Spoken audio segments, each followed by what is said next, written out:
live in the solution. I'm Mary Trimble, and I have to apologize for my long absence.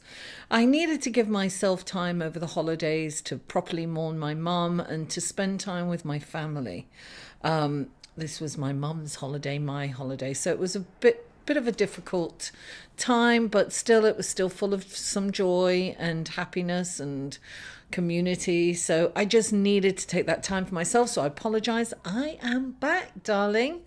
And I would be most grateful because while I was away, I lost quite a lot of subscribers. So I would really appreciate if you haven't already, please subscribe, like my videos and share them on your social media, and please comment. I adore feedback. I'm here to communicate with you guys, to make a connection. So now, big week coming up. So I'm going to talk about the aspects for the week, but I will go into detail on each video of the zodiac sign, and how it will relate in which area of your life. So on the 14th, Monday the 14th, and these readings are from the 14th of January through, I'm kind of going to cover the 21st, and I'll tell you why in a bit. It's normally just, the 14th to the 20th, but it will go into the 21st because of the eclipse coming up. So I'm looking up here because I have the aspects and the chart up here. So on the 14th, on Monday the 14th, Mercury sextiles Neptune.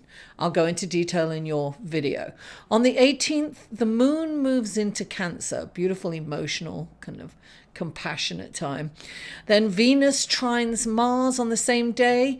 Mercury is conjunct Pluto as well on the same day. And the Sun squares Uranus. Now, on the 20th, the Sun moves into Aquarius. So happy birthday, Aquarius.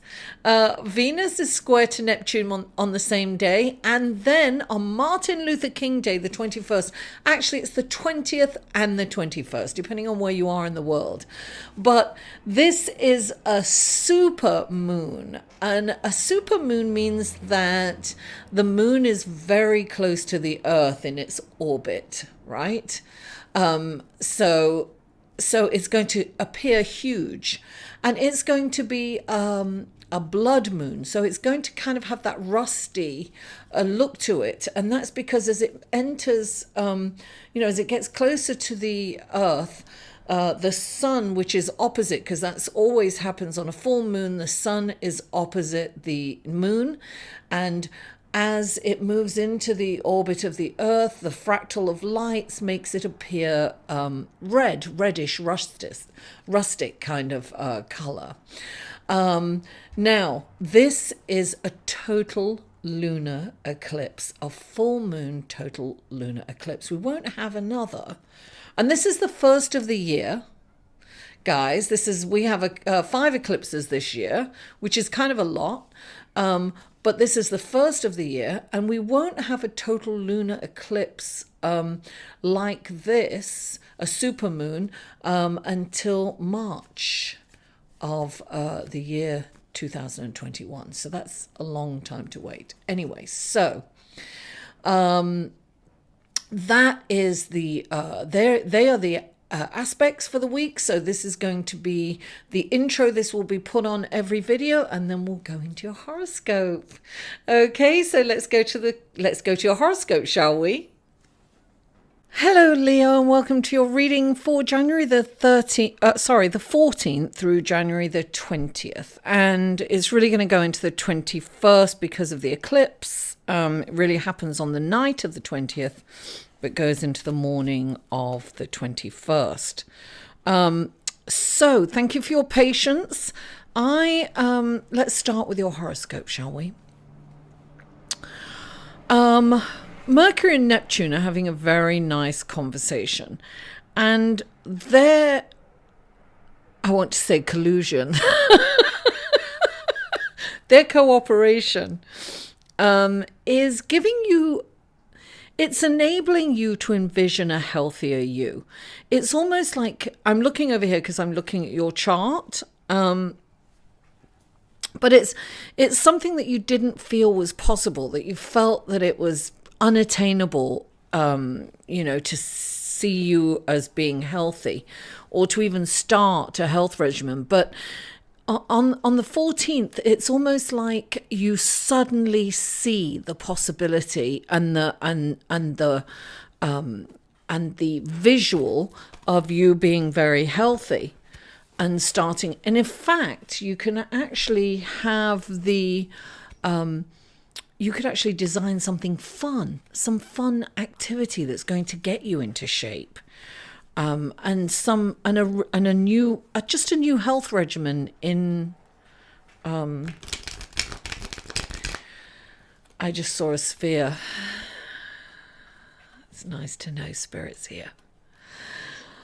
Okay, I needed to see that. Anyway, on the 18th, the moon moves into Cancer. Darling, this is intuition and psychic ability.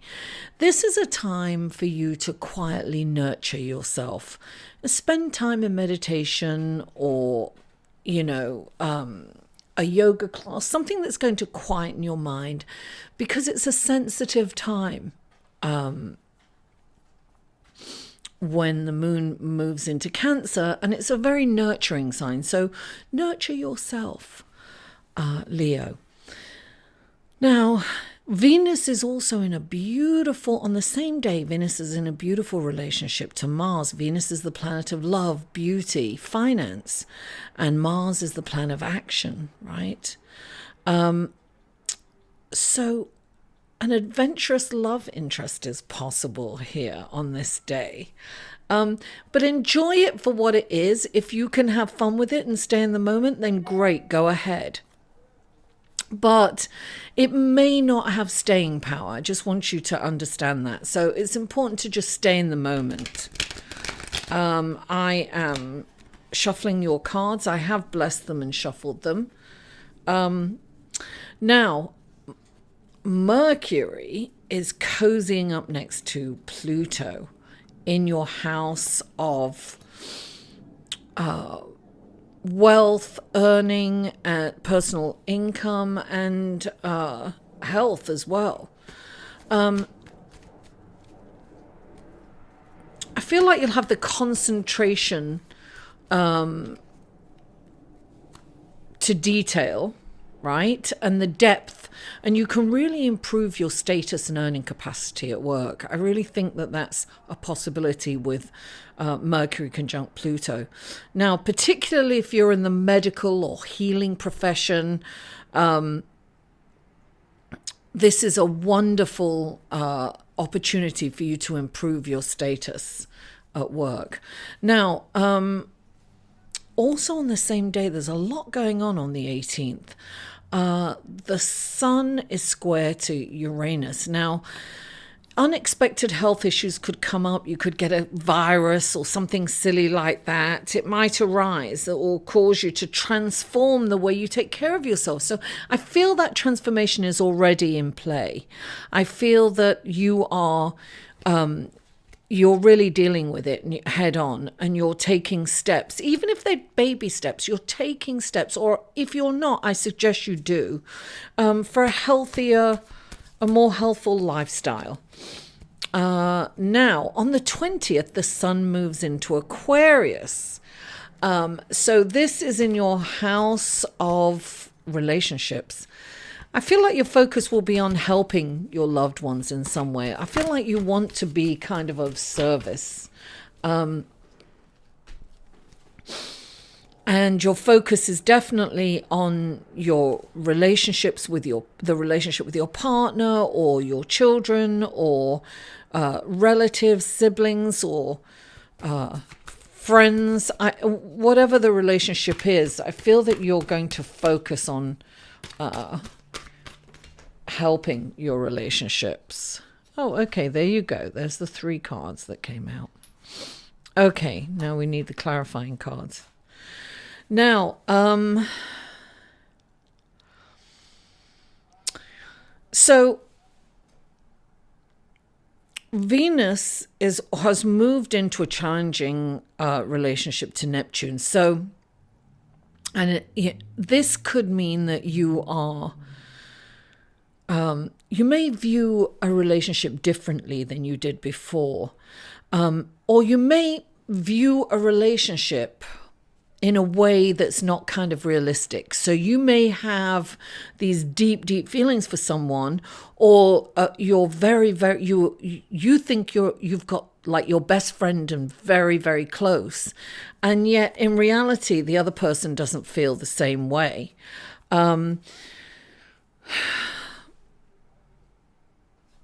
It's like you might put more importance on a relationship than is warranted. You see something there that there isn't, so it's really kind of important to step back and ask yourself.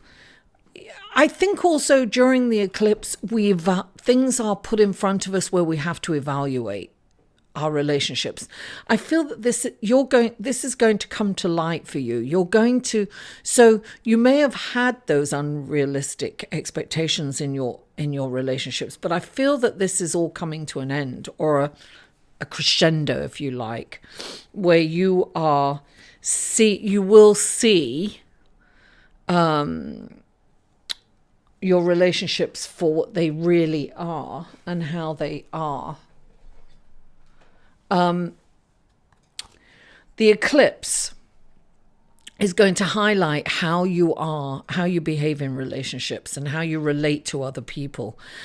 That's going to be highlighted. You're going to see it. You're going to see. I remember this happening to me.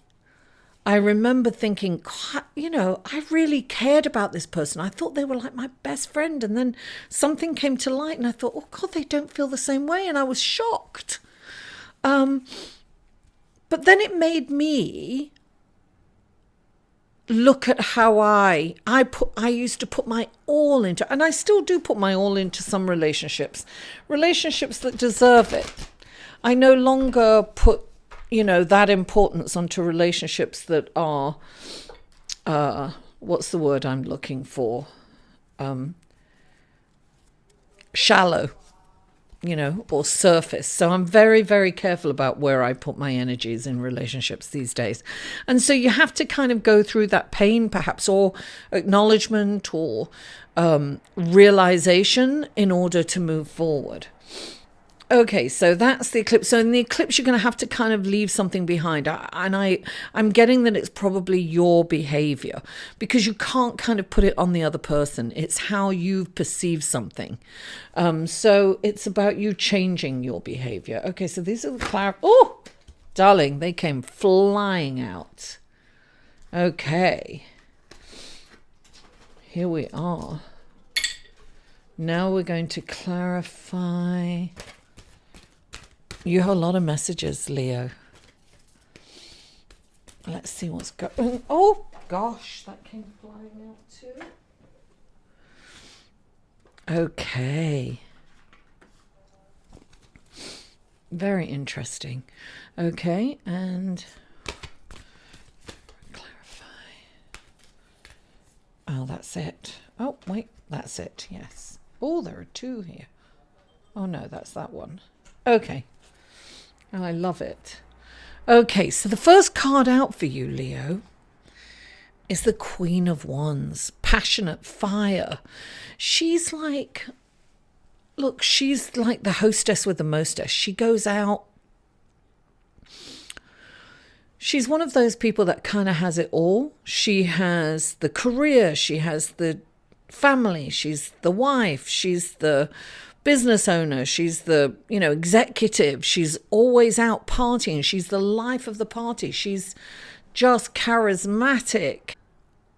I'm getting that you need to be out, networking or socializing.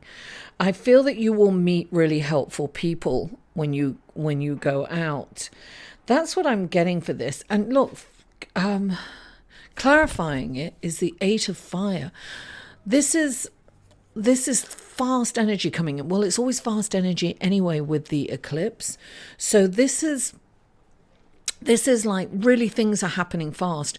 So you want to be out there so that you catch it, right? So because there are opportunities out there for you, Leo, but you need to put yourself out there. And you may not be in the mood to go out, but gather your stuff, gather your energy and get out there. You will have the energy though, because of Mars.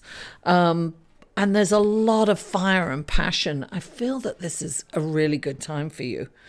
Now, the next, darling, the next card up for you is the Queen of Cups. It's all about queens, darling. Okay, so the Queen of Cups. She is, remember when I said that during the your horoscope that you want to help your family? This is definitely, she helps her family. She is there for everyone. She's emotionally available. She kind of helps so much to her detriment. So she really, when this card comes up, it's saying take care of yourself. And in fact, I think that was really, you have to pamper yourself, darling. It's like, take care of yourself. This is, we talked about your health, right? This is about really taking care. You can't, I always say this when this comes out, it's like, the old, when in the aeroplane, when the oxygen mask comes down, you're supposed to put it on yourself before you put it on others. You can't help anyone else unless you help yourself. Now, clarifying it is the Nine of Water. It's another emotional card, because this is an emotional card as well. Now, this is an emotional card, the Nine of Water. It's when it's a celebratory card, right? So it's when it's almost like wishes and dreams come true, because when this card comes up, it's like abundance. Things are paying off. You're seeing all your hard work come to fruition, and it's celebratory time. Now, when this card comes up, it's saying, yeah, celebrate. That's great. Wonderful. Don't stay at the party too long. Because sometimes when the Nine of Cups comes up, it's like you can overdo it, overspend, not think about the consequences. Sometimes you're seeing the promise of a lot of money coming, so you're spending as if you have all that money in already. So you have to be a little cautious and understand. And look, there you go. This is the Seven of Pentacles. You've got to do the bookkeeping. This is about bookkeeping. This is, look, she's seeing all the fruits of her labor, like you're seeing the fruits of your labor here, right? And you're celebrating here. This is saying you have to look at all the effort that you've put in. Are you getting back what you're putting in? Are you getting back the amount of reward for the effort that you've put in? So this is really about balancing the books. Really take a look at how much time and effort that you've spent on growing these, whatever this is she's growing. Has it taken up way too much time and you've got too little back? That's something you've got to look at. And look, clarifying this is the Magician. Now, the Magician is this, I call him the co-creator, right? A lot of people call him the trickster. I don't. I call him, he has all the elements, right? It's everything because he appears to have nothing and he makes wonderful things out of nothing, right? But actually the elements are all any of us have, really, right? It's water, air, earth in which to grow something, right? The water to feed it, to help it grow, the air in which we breathe, and fire to keep us warm, and the passion, right? So he has the elements and he creates something out of nothing. This is saying you have everything that you require to create the life that you desire. You have the power, Leo. So it's about acknowledging that. Anyway, Leo, thank you so much for tuning in. I really, really appreciate you. Please don't forget to like this video. Share it on your social media so you could help my channel grow. And I love comments and feedback, and I always respond. So please comment and give me feedback. I'm very open to it. And if you haven't already, please subscribe. Mwah! I love you all, and I'll see you next week.